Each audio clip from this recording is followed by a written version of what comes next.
আসসালামু আলাইকুম প্রিয় শিক্ষার্থীবৃন্দ, আশা করি তোমরা সবাই ভালো আছো। আজকে আমি ফিনান্সের পঞ্চম অধ্যায়টির নাম হলো স্বল্প ও মধ্যমেয়াদী অর্থায়ন। এই অধ্যায় থেকে স্বল্পমেয়াদী অর্থায়ন কী এবং এই স্বল্পমেয়াদী অর্থায়নের বিভিন্ন উৎস রয়েছে, সেই উৎসসমূহ নিয়ে আলোচনা করব। তাহলে শুরুতে আসা যাক, স্বল্পমেয়াদী অর্থায়ন কী। সাধারণত 1 বছর বা তার কম সময়ের জন্য যে অর্থায়ন করা হয় তাকে স্বল্পমেয়াদী অর্থায়ন বলে। একটি প্রতিষ্ঠানের দৈনন্দিন খরচ মেটানোর জন্য সাধারণত স্বল্পমেয়াদী অর্থ সংগ্রহ করা হয়। ছোট, ক্ষুদ্র কিংবা মাঝারি ধরনের প্রতিষ্ঠানগুলো স্বল্পমেয়াদী অর্থায়ন বেশি করে থাকে। এখন আসব স্বল্পমেয়াদী অর্থায়নের উৎসসমূহ নিয়ে। এই স্বল্পমেয়াদী অর্থায়নের বিভিন্ন উৎস রয়েছে। একটি প্রতিষ্ঠান তার প্রয়োজনের উপর নির্ভর করে এক বা একাধিক উৎস থেকে স্বল্প সময়ের জন্য অর্থ সংগ্রহ করতে পারে। এই উৎসগুলোকে প্রধানত দুটি ভাগে ভাগ করা যায়। প্রথম হলো অপ্রাতিষ্ঠানিক উৎস, দ্বিতীয়টি হলো প্রাতিষ্ঠানিক উৎস। অপ্রাতিষ্ঠানিক উৎস হলো ব্যাংক বা অন্য আর্থিক প্রতিষ্ঠান ব্যতীত কোনো ব্যক্তি বা সহব্যবসায়ীর কাছ থেকে যখন অর্থ সংগ্রহ করা হয় সেটাকে বলা হচ্ছে অপ্রাতিষ্ঠানিক উৎস। এই অপ্রাতিষ্ঠানিক উৎস আবার দুই রকমের রয়েছে। প্রথমে রয়েছে স্বতঃস্ফূর্ত অর্থায়ন। এই স্বতঃস্ফূর্ত অর্থায়নটা কি, এরকম অনেক সময় প্রশ্ন এসে থাকে। একটি প্রতিষ্ঠানের দৈনন্দিন কার্যাবলী হতে যে অর্থায়ন হয় সেটিকে বলা হচ্ছে স্বতঃস্ফূর্ত অর্থায়ন। এই স্বতঃস্ফূর্ত অর্থায়নের এখানে 3টি উদাহরণ রয়েছে। একটি হলো ব্যবসায় ঋণ, ক্রেতার নিকট হতে অগ্রিম, বকেয়া খরচ সমূহ। অনেক সময় আবার এটিও প্রশ্ন হয় যে ব্যবসায় ঋণ কি। বিক্রয়ের উদ্দেশ্যে ধারে পণ্য ক্রয় করা হলে যে ঋণের সৃষ্টি হয় সেটিকে বলা হচ্ছে ব্যবসায় ঋণ। এরপরে দ্বিতীয় যেটা রয়েছে ক্রেতার নিকট হতে অগ্রিম গ্রহণ। কারবারি জগতেও অনেক সুনামধারী প্রতিষ্ঠান রয়েছে যাদের পণ্যের ব্যাপক চাহিদা রয়েছে ক্রেতাদের মাঝে। তখন ক্রেতারা এই পণ্যগুলো পাওয়ার জন্য অগ্রিম পণ্যের মূল্য পরিশোধ করে থাকে। এইভাবেও অনেক সময় স্বল্প সময়ের জন্য অর্থের প্রয়োজন মেটানো যায়। তৃতীয়টি হলো বকেয়া খরচ। অনেক ব্যয় রয়েছে, খরচ রয়েছে, যেগুলোর সুবিধা বা উপযোগটা আগে গ্রহণ করা হয়, গ্রহণ করার পরে এর মূল্য পরিশোধ করা হয়। যেমন বেতন, কর্মচারীর বেতন দেওয়া হয় সাধারণত 1 মাস কাজ করার পরে। প্রতিষ্ঠানের বাড়ি ভাড়া দেওয়া হয় সাধারণত 1 মাস সুবিধা গ্রহণ করার পরে। এই জাতীয় যে বিষয়গুলো সেগুলোকে বলা হচ্ছে স্বতঃস্ফূর্ত অর্থায়নের উদাহরণ। 2 নম্বর যেটি রয়েছে সেটি হলো গ্রাম্য মহাজন, বন্ধু বান্ধব অথবা আত্মীয় স্বজনের কাছ থেকে। আমরা কারবারি জগতে অনেক ব্যবসায়ীকে দেখে থাকি যে ব্যবসায়ীর অর্থের প্রয়োজন মেটানোর জন্য সে তার বন্ধুর কাছে থেকে অর্থ সংগ্রহ করতে পারে, কিংবা তার নিকট আত্মীয়ের কাছ থেকেও স্বল্প সময়ের জন্য অর্থ সংগ্রহ করতে পারে।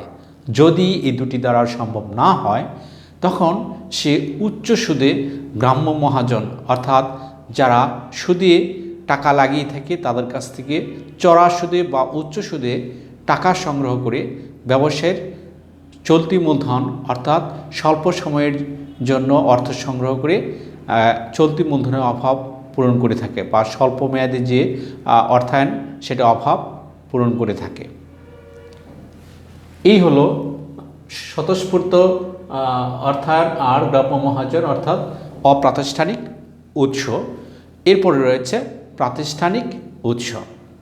এখন এই প্রাতিষ্ঠানিক উৎস হলো ব্যাংক বা অন্যান্য আর্থিক প্রতিষ্ঠান থেকে যে অর্থ সংগ্রহ করা হয় সেটাকে বলা হচ্ছে প্রাতিষ্ঠানিক উৎস। দেখো এখানে প্রাতিষ্ঠানিক উৎসের মধ্যে রয়েছে প্রথমে মুদ্রাবাজার হতে ঋণ। এটির উত্তরে বলা যায় যে যে বাজার হতে সাধারণত 1 বছর বা তার কম সময়ের জন্য স্বল্পমেয়াদী অর্থ সংগ্রহ করা হয় বা স্বল্পমেয়াদী সম্পদ ক্রয় বিক্রয় করা হয়, সেই বাজারটাকে আমরা বলছি মুদ্রাবাজার। অর্থাৎ 1 বছর বা তার কম সময়ের জন্য যে সম্পদ ক্রয় বিক্রয় করা হচ্ছে সেটাকে বলা হচ্ছে মুদ্রাবাজার। এখানে এই মুদ্রাবাজারের মধ্যে আবার রয়েছে বাণিজ্যিক পত্র, যেটি মুদ্রাবাজার হতে সেটি করা হয়। এই বাণিজ্যিক পত্র জিনিসটি কি? সাধারণত সুনামধারী প্রতিষ্ঠানগুলো তাদের স্বল্পমেয়াদী অর্থের অভাব পূরণের জন্য এক ধরনের দলিল বিক্রয় করে থাকে। সেই দলিলটাকে বলা হচ্ছে এখানে বাণিজ্যিক পত্র বা বাণিজ্যিক কাগজ, কমার্শিয়াল পেপার। এটি সাধারণত 270 দিনের জন্য অর্থাৎ 9 মাস সময়ের জন্য, সর্বোচ্চ 9 মাস সময়ের জন্য হয়ে থাকে। আর এটি সাধারণত বাট্টায় অর্থাৎ লিখিত মূল্যের চেয়ে কম মূল্যে বিক্রয় করা হয়। বাণিজ্যিক পত্র গেল। এরপর রয়েছে তোমার ব্যাংকের স্বীকৃতি পত্র। সাধারণত আন্তর্জাতিক বাণিজ্যের ক্ষেত্রে যে প্রতিষ্ঠানগুলো জড়িত রয়েছে, বিশেষ করে রপ্তানিকারী, তার স্বল্পমেয়াদী অর্থায়ন সে এই একটি প্রক্রিয়ার মাধ্যমে করে নিতে পারে। সেটা কিভাবে? একজন রপ্তানিকারী আমদানিকারকের ব্যাংক হতে রপ্তানিকৃত পণ্যের মূল্য পরিশোধের জন্য একটি স্বীকৃতি বা অঙ্গীকারপত্র পেয়ে থাকে। সেখানে সাধারণত মূল্য পরিশোধের জন্য 1 মাস কিংবা 6 মাস সময় উল্লেখ করা থাকে। এখন এই রপ্তানিকারক ব্যবসায়ীর যদি অর্থের প্রয়োজন হয়, তখন সেই স্বীকৃতিপত্রটি ব্যাংকের কাছে গিয়ে ভাঙিয়ে সে স্বল্প মেয়াদের জন্য, স্বল্প সময়ের জন্য অর্থ সংগ্রহ করতে পারে। এটিকে বলা হচ্ছে স্বীকৃতিপত্র। তাহলে স্বল্পমেয়াদী অর্থায়নের জন্য এটিও আরেকটি উৎস। এরপরে 2 নম্বরে যেটা রয়েছে প্রাতিষ্ঠানিক উৎসের মধ্যে ব্যাংক ঋণ। আমরা জানি যে একজন ব্যবসায়ী ব্যাংকের কাছ থেকে যে অর্থ সংগ্রহ করে থাকে সেটাকেই বলা হচ্ছে ব্যাংক ঋণ। এই ব্যাংক ঋণও আবার 2 রকমের হতে পারে। সেটি হলো জামানতবিহীন ব্যাংক ঋণ, আরেকটি হলো জামানতযুক্ত ব্যাংক ঋণ। জামানতবিহীন অর্থাৎ যে ঋণ করার জন্য কোনো ধরনের জামানত রাখতে হচ্ছে না, অর্থাৎ কোনো সম্পদ কিংবা কোনো মূল্যবান জিনিস বন্ধক রাখতে হচ্ছে না, সেটাকে বলা হচ্ছে জামানতবিহীন। আর ঋণ গ্রহণ করার জন্য যদি ঋণের মূল্য পরিশোধের নিশ্চয়তা স্বরূপ কোনো মূল্যবান সম্পদ বন্ধক রেখে তারপরে ঋণ গ্রহণ করা হয়, সেটাকে বলা হচ্ছে জামানতযুক্ত ঋণ। তাহলে ব্যাংক ঋণ 2 রকমের হয়ে থাকে, একটি হলো জামানতবিহীন ঋণ, আরেকটি হলো জামানতযুক্ত ঋণ। এইগুলি হলো স্বল্পমেয়াদী অর্থায়নের উৎস। এই উৎসগুলি সম্পর্কে আমরা জানলাম। এখন আমি যে জিনিসটি জানব সেটি হলো ব্যবসায় ঋণের ব্যয় কাকে বলে।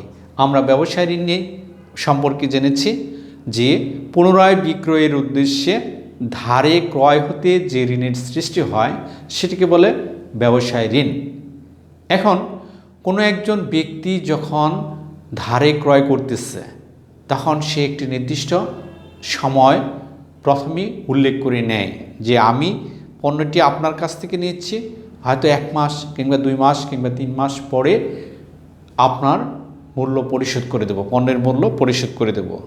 যদি বিক্রেতা রাজি থাকে তখন ক্রেতা এই পণ্যগুলো ধারে ক্রয় করতে পারে। এখন এই ক্রয়কৃত এই যে পণ্যের মূল্য অনেক সময় বিক্রেতা একটি নির্দিষ্ট সময়ের আগে পাওয়ার জন্য বাট্টার ব্যবস্থা করে থাকে। যেমন আমি যদি বলি যে পণ্য 3/10 নিট 30, এরকম একটা টার্ম আছে ব্যবসায়ী জগতে, এরকম টার্ম থাকে। এগুলো হলো যে ধরো একজন বিক্রেতা তোমাকে 30 দিনের জন্য পণ্য ক্রয়ের সুযোগ দিয়েছে ধারে। 30 দিন পর তুমি এই পণ্যের মূল্য পরিশোধ করে দেবে, কিন্তু বিক্রেতা টাকাটা দ্রুত আদায়ের জন্য তোমাকে বলেছে তুমি যদি 30 দিনের আগে অর্থাৎ 10 দিনের মধ্যে তুমি যদি পণ্যের মূল্য পরিশোধ করে দাও, তাহলে মোট পণ্যের মূল্য থেকে 3% তোমাকে বাট্টা দেওয়া হবে। জিনিসটি বোঝার আবার চেষ্টা করো। তুমি ধারে পণ্য ক্রয় করেছো, সময় চেয়েছো 30 দিনের, 30 দিনের মধ্যে অবশ্যই তোমাকে পণ্যের মূল্য পরিশোধ করতে হবে, কিন্তু বিক্রেতা এই দ্রুত টাকাটা তোমার কাছ থেকে পাওয়ার জন্য সে তোমাকে একটি সুযোগ দিয়েছে। কি সুযোগ? তুমি যদি 10 দিনের মধ্যে পণ্যের মূল্য পরিশোধ করে দাও, তাহলে তোমাকে মোট মূল্য থেকে 3% বাট্টা অর্থাৎ ছাড় দেওয়া হবে। এখন তুমি যদি এই 10 দিনের মধ্যে পণ্যের মূল্য পরিশোধ করে বাট্টা গ্রহণ করতে না পারো, তাহলে তোমার এক ধরনের ব্যয়ের সৃষ্টি হচ্ছে। এটিকে বলা হচ্ছে সুযোগ ব্যয়। এই ব্যয়টাকে বলা হচ্ছে ব্যবসায় ঋণের ব্যয়, অর্থাৎ নগদ বাট্টা গ্রহণ করার সুযোগ থেকে বঞ্চিত হওয়ার ফলে যে ব্যয়ের সৃষ্টি হচ্ছে, সেই ব্যয়টাকে আমরা বলছি ব্যবসায় ঋণের ব্যয়। এই ব্যবসায় ঋণের ব্যয় নির্ণয় করার জন্য একটি মাত্র সূত্র রয়েছে। এটি অনেক সময় পরীক্ষায় এসে থাকে, সেটি সৃজনশীলের মধ্যেও আসতে পারে, আবার নৈর্ব্যক্তিকের মধ্যেও আসতে পারে। আবার ইউনিভার্সিটিতে অ্যাডমিশন টেস্টেও এই জাতীয় কোশ্চেন অনেক সময় নৈর্ব্যক্তিকের মধ্যে এসে থাকে। তো সেটি কিভাবে বের করব? সেটি বের করার জন্য একটি সূত্র রয়েছে, ব্যবসায় ঋণের ব্যয় সমান সমান এখানে নগদ বাট্টার হার, তাহলে C cash discount rate CDR, cash discount rate CDR 100 minus CDR, নগদ বাট্টার হার 100 মাইনাস নগদ বাট্টার হার গুণন উপরে আসবে 360। আমরা জানি 360 দিনে 1 বৎসর। এখানে সিপি আরেকটা হলো ডিপি। এই সিপি আর ডিপি হলো ক্রেডিট পিরিয়ড, অর্থাৎ ঋণের সময় বা মেয়াদ। ক্রেডিট মানে ঋণ, পিরিয়ড বলতে এখানে মেয়াদ বোঝাচ্ছে। তাহলে ঋণের মেয়াদ অর্থাৎ তুমি কতদিনের জন্য ঋণ গ্রহণ করেছ।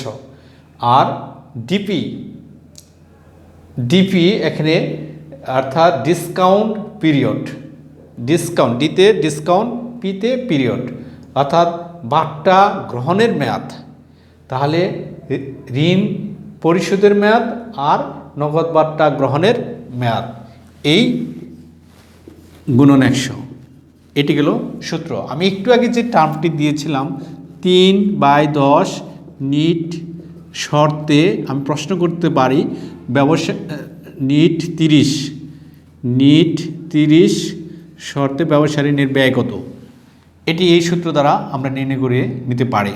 যেমন তাহলে ক্যাশ ডিসকাউন্ট রেট অর্থাৎ নগদ বাট্টার হার, এই যে 3 যেটা এটা নগদ বাট্টার হার, সূত্রের 100, আবার নগদ বাট্টার হার কত এখানে 3 গুণন সূত্রে 360, ক্রেডিট পিরিয়ড ঋণের মেয়াদ, ঋণের মেয়াদ এই যে নিট 30 এটা হলো ঋণের মেয়াদ, আর ডিসকাউন্ট পিরিয়ড বাট্টা গ্রহণের মেয়াদ এই যে 10 এটি গেল বাট্টা গ্রহণের মেয়াদ গুণন 100। তাহলে এখানে 3 97 360 আর এখানে আসতেছে 20 গুণন 100। এখন যেটা করব 3কে 97 দ্বারা ভাগ দেব, একটা রেজাল্ট পাবো। 360কে 20 দ্বারা ভাগ দেব, একটা রেজাল্ট পাবো। সেই দুই রেজাল্টের মধ্যে আমরা কি করব, এখানে গুণ করব। গুণ করার পর যে রেজাল্ট পাবো সেটাকে আবার 100 দ্বারা গুণ করব। ফাইনালি যে রেজাল্ট পাবো সেটাকে সরাসরি পার্সেন্ট দিয়ে দেব। এটি হবে ব্যবসা ঋণের ব্যয়। তো এইভাবে ব্যবসা ঋণের ব্যয় বের করতে হয়। ব্যবসা ঋণের ব্যয়টা খুবই সহজ একটা জিনিস। আমরা এরপরেও আরও অনেক অঙ্ক করব, তখন আশা করি যে আরও ক্লিয়ার হয়ে যাবে। তো আমি এখন পর্যন্ত যে বিষয়টি আলোচনা করলাম এই চ্যাপ্টার থেকে, সেটি হলো অর্থাৎ স্বল্প মধ্যমেয়াদী অর্থায়ন থেকে স্বল্পমেয়াদী অর্থায়ন কি, স্বল্পমেয়াদী অর্থায়নের উৎসসমূহ কী কী, এরপরে ব্যবসায় ঋণের ব্যয় কাকে বলে, আর ব্যবসায় ঋণের ব্যয় নির্ণয় করার যে একটি সূত্র রয়েছে সেই সূত্রটি আমি উল্লেখ করেছি আর সূত্রের ব্যাখ্যা দিয়েছি। আর এটি টার্ম দিয়ে সেটি সূত্রে কিভাবে প্রয়োগ করে রেজাল্ট আনতে হয় সে সম্পর্কে একটু ধারণা দিয়েছি।